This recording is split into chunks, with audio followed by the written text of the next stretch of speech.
Hey, hello, every high school student in Korea. Tonight, we are studying Korean speaking and writing, the so-called 화법과 작문. Page 170. In the middle, 격려하기, 상대방이 말할 때까지 침묵을 잘 견디는가. Okay, I'm currently in Korean. 자, 선생님도 어떤 얘기를 듣다가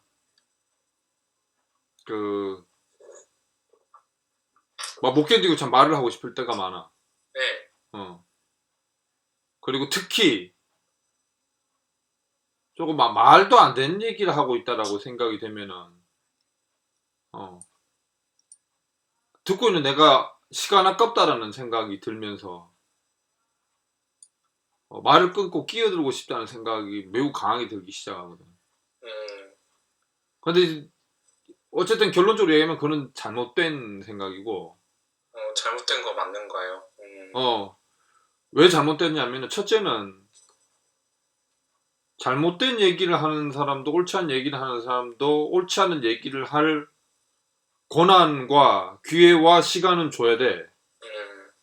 요게 첫 번째 원칙이고, 두 번째, 그거는 회의나 공식적인 어떤 석상에서 할 부분이고, 두 번째, 상대방의 존중이라는 측면에서 옳지가 않은데, 그러나 나의 시간은 더 소중해. 나한테는 말이야. 상대방이 쓸데없는 얘기를 들어주는 것보다 제일 좋은 건 있잖아. 따라서 말이 안 되는 얘기다. 나한테 아무 가치가 없다. 라고 생각이 되는 얘기를 하는 그런 자리를 만들지 마. 그럼 되는 거야. 자, 선생님은 개인적으로 싫어하는 게, 선생님이 이제 싫어하는 부분이 이런 부분들 싫어합니다. 많은 사람을 알고 지내고 어떤 인간관계를 하는 게, 내 이익을 위해서 어떤 그런 인간관계를 뭐 확장을 하고, 그리고 또 인간관계로 내 자신을 과시하려고 하고, 물론 선생님도 그랬던 적이 있었어요. 그러나 그게 언젠가부터 내가 하고 싶은 것들, 내가 진짜 하려고 하는 것들 하고 안 맞게 돌아가면서 끌려간다는 느낌을 받기 시작했고, 그래서 어떤 선생님이 하고 싶은 것, 하려고 하는 것들과 정면으로 배치되고 뭐 그와 맞지 않는 사람들 증오하자 이게 아니고, 내가 굳이 그 인간관계를 계속 유지해서 내 시간을 버릴 필요는 없다고 생각합니다. 예. 그래서 상대방이 말할 때까지 침묵을 잘 견디는가. 맞습니다. 이거는 해야 되는데 이런 상황을 아예 만들지 말자는 거예요. 네. 오케이. 그 부분을 하고 싶었고요. Page 172. 뭐라고? 격려하기. 172. 네. 여기 보면 수화 나왔는데요. 그 진솔군이 잘 찾아줬습니다. 세계 공통 수화는 없다고 생각을 했는데 없는 것 같아요. 저 찾아봤는데. 네. 그래서 외국어를 몰라도 전 세계 모든 사람과 소통 가능한 언어로서 수화를 발음하면 어떨까요? 글쎄, 뭐 이런 것 이렇게 뭐 하트를 만들어도 못 알아 모양으로밖에 얘기를 할 수 없을 것 같고, 어쨌든 말이 좀 안 되는 얘기인 것 같습니다. 이건 공통 수화인 것 같은데요. 그것도 모르는 부족도 있겠지. Anyway, 그래가지고 뭐 의미가 없는 얘기인데 좀 잘못 써놓은 것 같습니다. 교과서에서 수화를 공부를 안 해, 정확히 공부는 안 했지만은 이게 지금 많은 여러 가지 확인해 본 결과 아닌 것 같아요. 네. 그 다음에 page 173. 자, 불린 문자. 뭐 불교에서는 불린 문자, 불교의 깨달음을 마음의 마음으로 전하는 것이므로 이심전심, 염화시중, 염화미소 맨날 이런 얘기 하는데요. 비언어적 소통은 때로는 말보다 효과적으로 사람의 마음을 전달하는 좋은 방법이 아닐까요? 이런 거는 국어와 화법과 작문에서 다룰 내용이 아니죠. 그냥 쉼터죠 뭐. 네. 자꾸 이런 얘기를 앞에서부터 계속 강조하고 있는데, 그걸 같으면 화법과 작문을 뭐하러 배워? 그러니까요. 예. 지금 뭐요? 굉장히 말하기에 대해서 잘 못 가르치고 있다는 걸 인정을 하는 듯이, 뭐 말하는 게 뭐가 중요해, 마음이 중요한 거지. 결국 이 얘기를 자꾸 앞에서부터 서론부터 계속하고 있는데요. 뭐 이런 소리죠. 말 안 해도 잘 알겠지 이런 거. 그건 모른다는 거죠. 책 쓴 사람도. 이거 옳지 않습니다. 그 선생님 저 국어 교수님 있어요. 와이대 법대 있을 때 교양국어 문과대 총장이셨던 실명을 거론하면 또 명예훼손이 되려나? 아니요, 까는 얘기는 아니고요. 이모 교수님 계셨는데 개인적으로 굉장히 좀 존경하고 있습니다. 그분이 뭐 염화시 중 염화미소 뭐 이렇게 얘기하는데 뭐 자꾸 이런 얘기를 들어 하는데 자기는 싫다고 얘기를 하시면서 그거는 아무나 할 수 있는 게 아닌데 누구나 다 이렇게 해야 된다는 식으로 얘기하는 건 잘못이다라고 얘기를 하시고는 그리고는 학생들 가르치면서 자네 말하지 말고 뭔가 나한테 표현해 보게. 자 진짜로 말하지 말고 뭔가를 전해 보세요 저한테. 네, 아무것도 전해지지 않습니다. 네, 뭐 전할 수 있는가요? 네.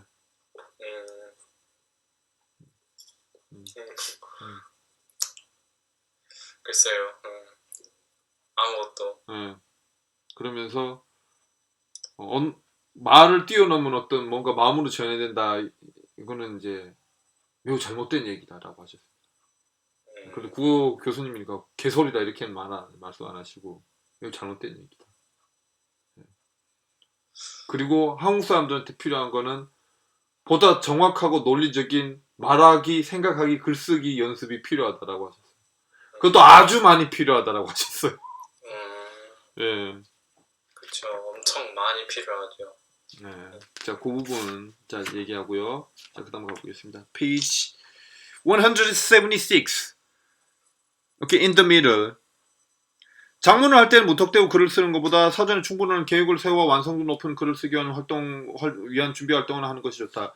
이 책은 계속 전체적으로 뭐 구체성이 없어요. 일단 글에 대해서 논하는 데도 있어가지고 완성된 작가의 글을 가지고 자꾸 비평하라고 하고 있고 어떤 학생이 쓴 글이 어떤 단계를 거쳐 나아지는 부분에서는 전혀 언급이 안 되어 있습니다. 예시 자체도 없고요.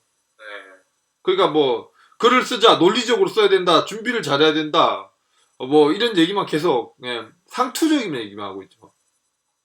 옳지 않습니다. 그리고 무엇보다 여기서 충분히 계획하고 공동체 규범과 사회적인 어떤 여러 가지 문제를 다 고려해야 된다 이런 거를 할 것 같으면은 자기 글을 자꾸 그런 것만 신경 쓰다 보면은 결국 자꾸 눈치만 보게 되다가 결국 글을 못 쓰죠. 네. 예. 아니 뭐 어느 정도 고려를 하지 말자는 건 아닌데 완성된 글 쓰기 위해서 아주 철저하게 준비해야 된다. 뭐 사회 규범과 공동체를 아주 자세히 연구하고 그에 따라야 된다. 이런 식으로 가면 결국 글도 못 쓰고 말도 한마디 못 합니다. 중요한 건 막힘이 없어야 된 것 네. 같아요.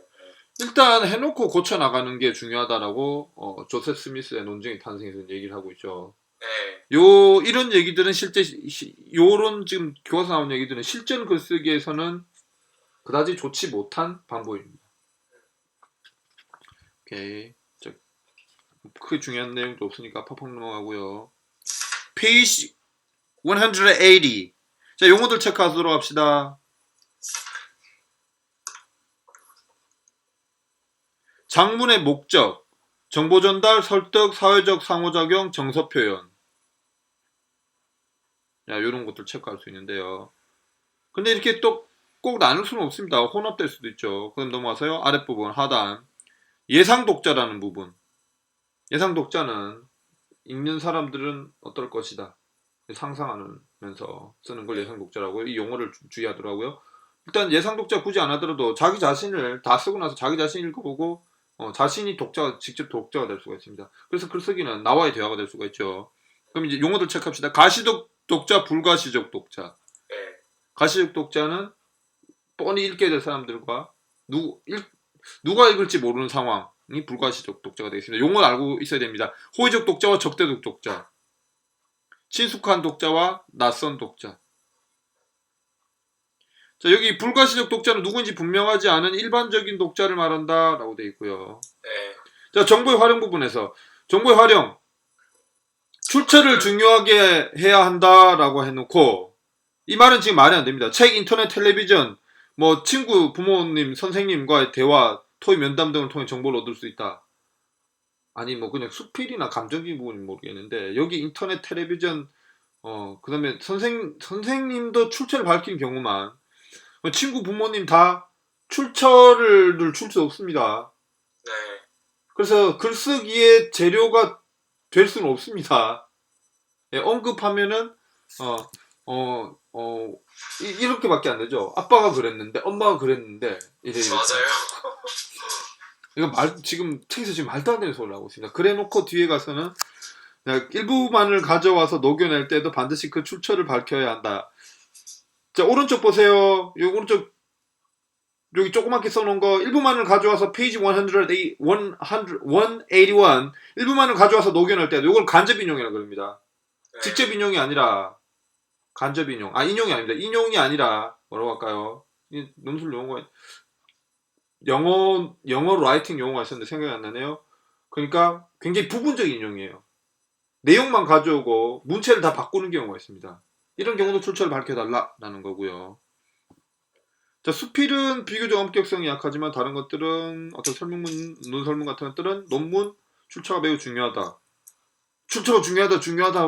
자, 여기서는 안타깝게 출처를 어떻게 구체적으로 밝히는지 예시가 전혀 없습니다. 맞아요. 자, 이 책은 뭐 틀린 말을 하는 건 아닌데 너무 추상적으로 써놨어요. 글 쓰는데 실제 글 쓰는데 아무 도움이 안 됩니다. 이런 책을 왜 만드는지 이런 책들을 볼 때마다 선생님 생각나는 거 그거밖에 없어요. 그거 무슨 훈련이에요? 생활훈련, 포로신문훈련. 그 미국에서 하는 거 흉년에다가 큰 사고가 있었죠. 예, 뭐 다 그런 건 아니지만은 상당수 과목이나 뭐 어떤 교육 내용들 보면은 이 책 같은 경우는 확실하게 우리가 말할 수 있습니다. 선생님이 논증의 탄생도 읽으라고 전에 읽으라고 보내줬었죠. 봤죠 좀. 네. 다 봤었죠. 그 논증의 탄생하고 비교해 보면은 확연히 차이 납니다. 얼마나 떨어지는지.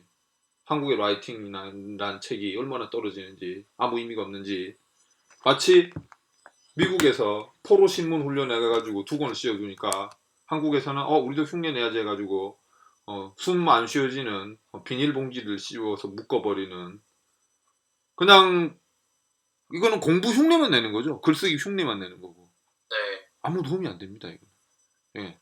논증의 탄생에 비춰봤을 때도 이 책은 너무 질 떨어집니다. 글 쓰는데 아무 도움이 안 되고요. 다만 여기서 시험을 쳐야 되니까 용어만 정리를 하고 가는 거죠. 네. 자, 계속 가겠습니다. 페이지 184. 저기 186.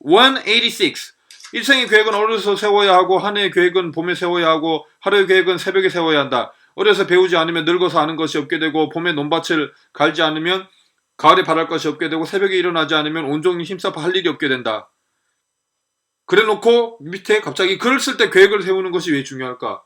이거는 계획을 잘 세우자지. 글 쓸 때 계획을 세우자는 얘기로 왜 갑자기 넘어가는지 모르겠습니다. 네. 계획을 세우자는 얘기는 앞에 20페이지 앞에서부터 계속하고 또 하고 있네요. 관련점이 또 그냥 가져온 것 같아요. 예. 188 in the middle. 광범위하고 추상적인 문제를 구체적인 문제로 바꿀 수 있다. 계획의 중요성. 가장 큰 어려움은 글의 목적이 지나치게 광범위하거나 추상적이거나 복잡한 경우다. 그 다음에 하단. 자, 지나치게 추상적이게 복잡한 경우 가장 힘들다라고 얘기를 했습니다. 사실입니다. 요거는 88. 자, 이 얘기는 틀린 얘기들은 별로 없습니다. 교과서에. 그는 굉장히 근데 추상적인 내용밖에 없죠. 주제, 목적, 유형 등에 대한 계획을 세웠으면 글의 내용 생성을 계획해야 한다. 주제, 목적, 유형 등에 대한 계획을 세우고 구체적인 내용을 생성하자. 뻔한 얘기고요. 전체 구조를 개략적으로 작성해보자. 뭐 이렇게 해가지고 칸칸이 만들고 용어 써서 하는 거죠. 구체적인 목적을 설정한 다음에 글 전체의 개략적인 구조를 작성한다. 전체 목적을 먼저 세워야 전체 개략적인 구조를 세울 수 있다는 거죠. 상위 개념, 하위 개념에 따른 내용 구조도란 말 용어 체크해 놓으세요. 글의 내용 간의 관계를 시각적으로 나타낸 것. 원인 결과의 구조를 가진 글과 비교 대조의 구조를 가진 글은 구조도의 모양이 다르다. 원인 결과 비교 대조 요 체크하시고요. 내용의 구조도라는 부분도 체크하시기 바랍니다. 오케이, next page. 여기 보면 용어가 많이 나오는데요. 191. 초생딸, 표준어는 초생딸. 복부, 성품이나 행동이 몹시 악독한 여자. 원부, 원망을 품은 여자. 비절하다,